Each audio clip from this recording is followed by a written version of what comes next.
Bonjour à tous, aujourd'hui on se prépare pour le bac avec une question tirée du concours à venir.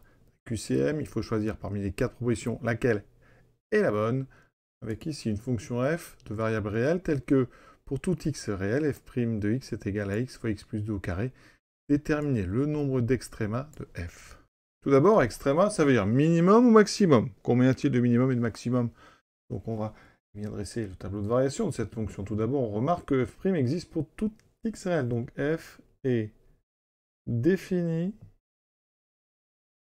et dérivable sur R. On va faire le tableau de signes de cette fonction f'. Eh bien, tout d'abord, commencer par x, puis ensuite on mettra x plus 2 au carré. Alors, à noter que x plus 2 au carré s'annule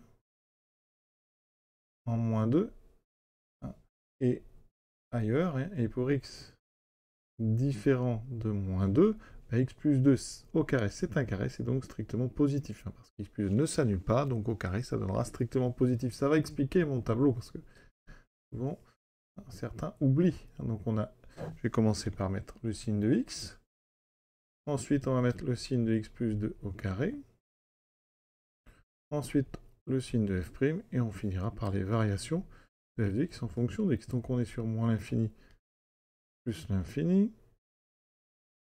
Voilà. Donc x s'annule en 0. Voilà. X moins 2, on a dit s'annule en moins 2. Enfin, x plus 2 au carré s'annule en moins 2. Voilà. On a donc 3 zones. Alors, par contre, quand on fait les variations, faites bien attention. On ne fait pas de colonne dans les variations ici. Sauf s'il y a des valeurs interdites. Donc là, signe, évidemment, un x positif après 0 et négatif avant. X plus 2 au carré, on a dit c'est toujours positif. Mais attention, ça s'annule en 0. Donc au niveau du signe de f', par produit, moins 0, plus. Alors qu'est-ce qu'on a? Ici, on a une fonction f' qui est négative et qui s'annule en moins 2. Donc ça, eh bien, c'est strictement décroissant. Ce point-là, ici, en moins 2, ça veut dire qu'on a un point d'inflexion. Ça peut donner une courbe comme ceci, ou une sensation de plat est comme ceci. D'accord? Voilà. Ensuite, ça veut dire, après, que sur la fonction f, on a plus ici, donc elle est croissante. Donc on a une fonction f qui est décroissante, croissante, avec ici un minimum, ici en 0. D'accord? Donc ça, on a déjà un premier extréma ici, c'est un minimum. Alors ici, on a des limites. Alors il pourrait y avoir ici un maximum, ici de chaque côté, donc il y aurait un maximum pour f. Donc qu'est-ce qu'on pense de cette chose-là? Eh bien on a une fonction, par exemple, du côté droit qui est strictement croissant. Donc si on avait ici un maximum grand M, qu'est-ce qui se passerait? Eh bien à partir d'un moment, comme c'est strictement croissant, ça dépasserait grand M. Donc ça veut dire que là, eh bien on ne peut pas avoir de maximum.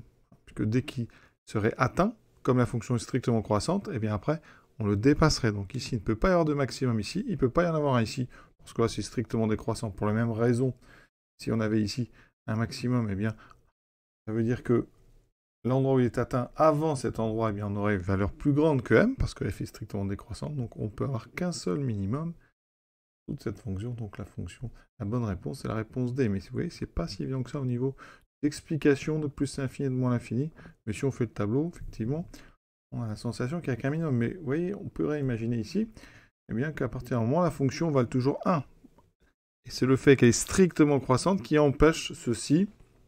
Et donc, on n'a vraiment qu'un seul extréma qui est un minimum atteint en 0.